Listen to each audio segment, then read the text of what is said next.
조직론에 대해서 여러분에게 가르쳤고 앞으로도 이것이 구체적으로 어떻게 돌아가는 판석인지에 대해서 얘기하려고 합니다. 그래서 우리는 인류를 사랑하고 세계를 사랑하고 정치인을 사랑합시다. 내가 문재인을 비판하지만 문재인을 사랑하기 때문이에요. 문재인에게는 아픔이 필요해요. 자기가 무슨 잘못을 저질렀는지도 모르고 앉아서 당내 사건들에 대해서 이러쿵저러쿵 쥐떠드는 거예요. 자기가 할 일은 전혀 하지 못한 사람이 이러는 걸 질풍이라고 그러죠. 사랑은 아픔을 낳는 행복이며 인간을 행복하게 하는 아침이다. 마르셀 라히라니츠키라는 독일의 위대한 문학평론가의 사랑이란 무엇인가에 대한 마지막 문장입니다. 사랑하는 여러분, 우리가 이 나라를 사랑합시다.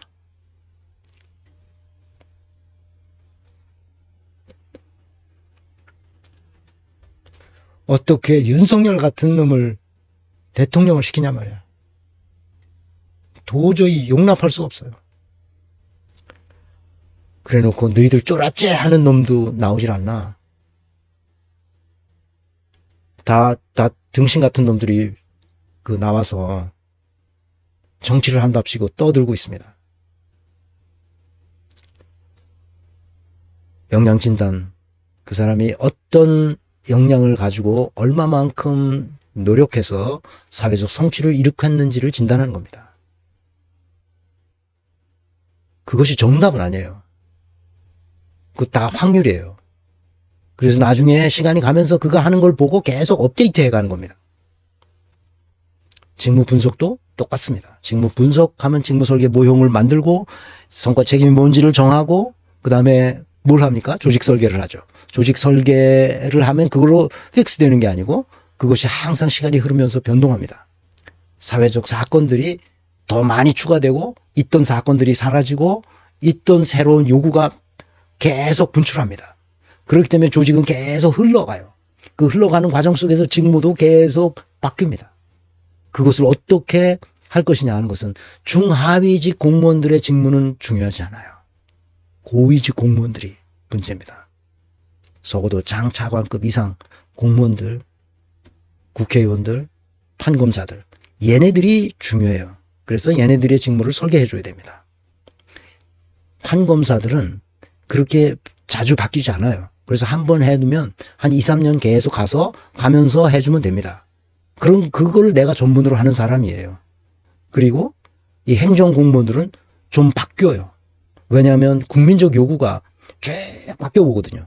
그러니까 그 흐름 조직, 과정 조직이라고 하는데 Ablauf Organisation이라고 그래요. 독일말로. Ablauf Organisation. 이거는 영어로는 없어요. 그러니까 흐름 조직, 이 과정 조직을 잘 이렇게 설계해 줘야 됩니다. 행정 조직은 그래요. 그렇지만 판검사 조직, 여기는 굉장히 중요한데도 한 2, 3년 만에 한 번씩 이렇게 한번 검토해 주면 됩니다. 그래서 그걸 안 했은 거지. 그러니까 나라가 이 꼴이 된 거예요.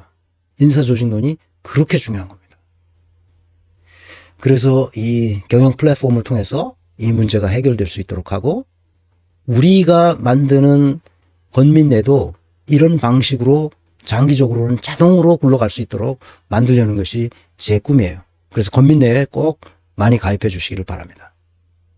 그래서 비전은 우리가 정치적 가치, 사회적 가치, 경제적 가치를 드높여서 우리 건민내가 드높여서 우리 사회를 부강한 국가로 나아갈 수 있도록 내가 지금 여러분들에게 상상할 수 있도록 하기 위해서 동북아의 스위스를 능가하는 나라가 되겠다고 말한 것은 그것을 비전으로 가지고 있어야만 우리가 그렇게 될 수 있어요. 사실은 스위스도 문제가 많이 있죠.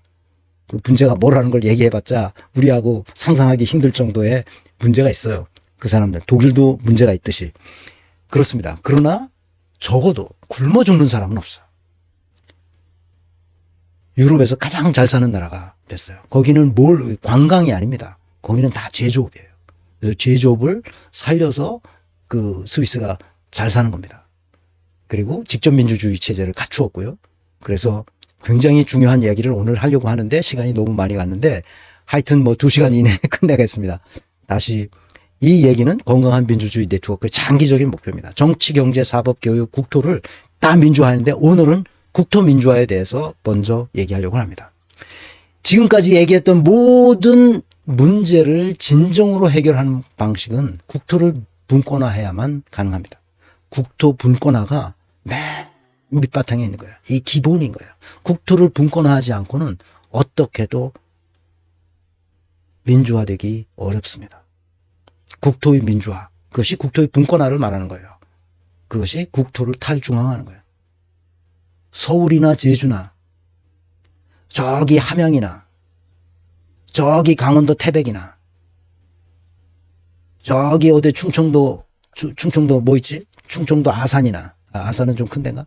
아니 시골 어떤 것도 서울과 똑같이 만듭니다. 서울과 똑같이 만드는 것이 바로 연방제 국가입니다. 그래서 연방제 국가로 대전환해야 됩니다. 유럽에서 잘 사는 국가치고 연방제 국가가 아닌 나라가 없어요. 연방제가 그렇게 중요합니다. 막스 베버가 근대화되는 나라는 반드시 분화한다. 이 분화한다는 게 분권화한다는 뜻이에요.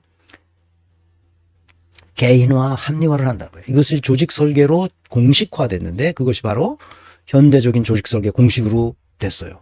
분권화한다는 거고, 개인화된다는 것은 개인에게 자율성을 부여한다는 거, 독립된 자율적 주체가 되도록 한다는 거고, 자기네가 패거리로 검사 지금 특수부 애들처럼 그런 식의 패거리 업무를 하지 못하도록 하는 거예요. 각자 자기 이 주어진 일에 대해서 그것에 대해서 책임지는 거예요. 이거 뭐 패거리잖아 이게. 마피아 아니면 뭐야 지금 이게. 윤석열 정부가 마피아보다도 못한 놈들 아니야 이게.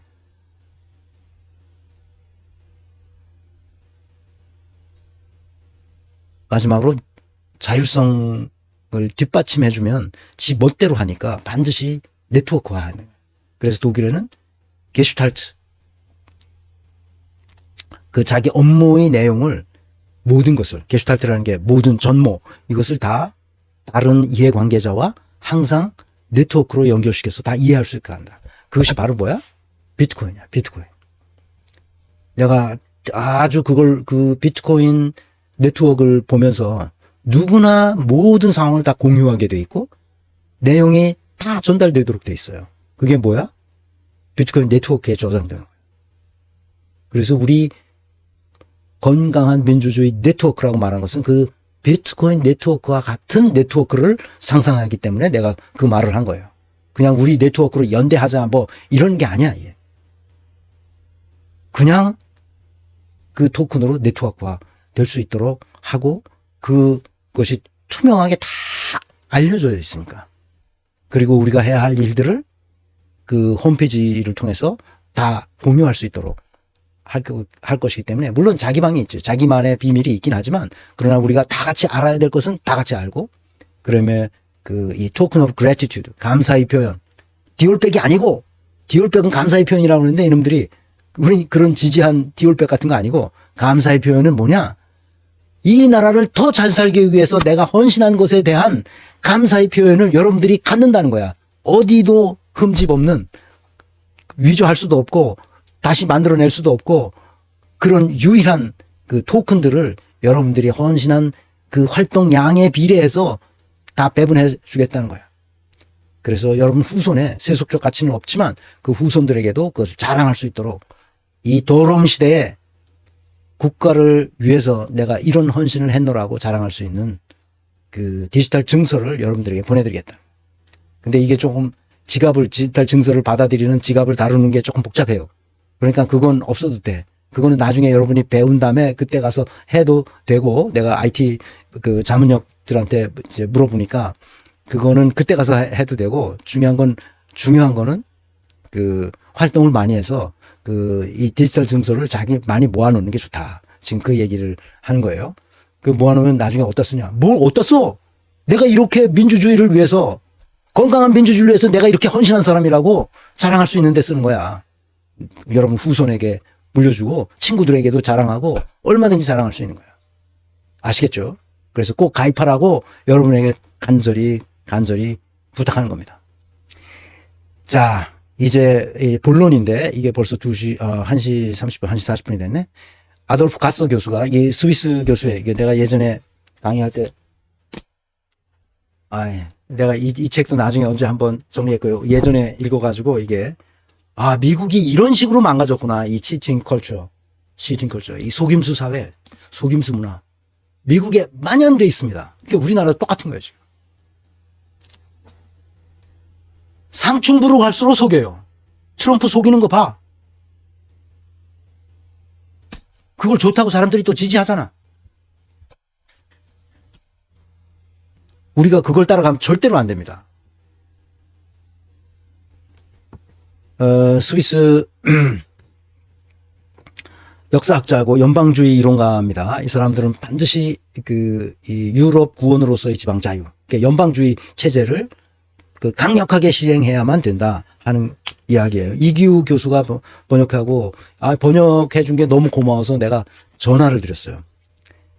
은퇴하신 분인데 독일에서 공부하시고 인하대 로스쿨에 교수를 하다가 은퇴하셔서 지금 명예 교수로 있는데, 이분이 자치 분권주의자예요. 그러니까 독일에서 공부하면 이게 제대로 공부하면 이런 게 얼마나 중요한 건지 우리나라에서 그걸 알게 돼. 이걸 제대로 독일에서 이런 공부를 제대로 못한 사람들은 뭐가 뭔지 몰라. 이 분권이 얼마나 중요한 건지. 그래, 이기우 교수한테 고마워가지고 내가 전화를 했다니까. 이 책을 어디서 구했냐. 어렵게 구해가지고, 이 오래된 책이거든. 이게 30년대 아돌프 가서라는 교수가 쓴 거예요. 이게 30년대. 그것이 어떻게 판권이 막 이렇게 여러 출판사로 했다가 그 판권을 가지고 있는 출판사를 찾기 위해서 또 고생하고 뭐 그러셨더라고, 양반이. 그래서 내가 이거를 보고 여러분들한테 이걸 꼭 보세요, 이렇게 얘기하기에는 좀 그렇고, 이제 제가 왜 이거에 대해서 그렇게 흥분하는지 알고 싶으신 분은 뭐 사서 꼭 보시면 좋고, 도서관에서 빌려서 보셔도 좋겠습니다. 알프레드 아서 교수야. 아돌프 아서 교수야. 유럽 구원으로서의 지방 자유. 내가 이제 한국어로 번역한다면, 이 번역을 이기우 교수가 번역 잘했어요. 유럽을 구원하는 마을 공동체의 자유라고 내가 번역했을 것 같은데, 제목을. 건강한 민주주의 네트워크라고 말을 한 것은 이 책에서 따온 겁니다. 건강한 민주주의 네트워크를 만들려면 이 모든 것은 두 종류의 민주주의가 있다는 것을 입증한다. 민주주의에는 건강한 것과 취약한 것이 있다. 그 민주주의와 그 민주주의는 표면적으로는 일치하는 헌법 요소에도 불구하고 근본적으로 다른 것이다. 각 국민의 정신적, 정치적 입장이 그 본질을 결정하는 데 중요하다. 달리 말하면 민주주의는 기본적으로 국가 형태에 관한 것이 아니라 뭐에 관한 거라고? 국민 정신에 관한 것이라는 거야. 국가 형태가 민주주의 체제를 갖췄다고 해서 그 나라가 건강한 민주주의가 되지 않는다는 거야. 국민 정신이 중요하다는 거야. 그런데 이로써 우리는 우리 시대의 근본 문제에 도달한다. 왜 국가마다 자유주의적 이상에 대해서 그렇게 다양한 입장을 취하고 있는가? 왜 어떤 국민은 자유와 민주주의 길을 동의 없이 계속 가려고 하고, 그냥 자유와 민주주의 길을 동의 없이 계속 가려고 하는데 왜 다른 국민은 이 길을 편하게 느끼지 않고 다시 떠나는가? 민주주의 길을 떠난다 이거야. 이런 질문에는 명확히 답할 수가 있다. 건강한 민주주의와 취약한 민주주의는 명확하게 구분할 수 있는 특징이 있기 때문이다. 이 명백한 특징은 지방과 지역의 자치행정 구조에 있다. 뭐가? 국민 정신이 뭐에 달려있다고? 지방과 지역의 자치행정 구조에 있다는 거야. 다시 말하면 막스 베버가 얘기했던 대로 분권화 자율성 네트워크, 조직 설계의 원리에 달려있다는 거야. 이렇게 조직이 설계되면 국민 정신이 고양된다는 거야. 민주주의를 놓치지 않으려는 강력한 동기가 국민의 속에 배어 있게 된다는 거야. 그래서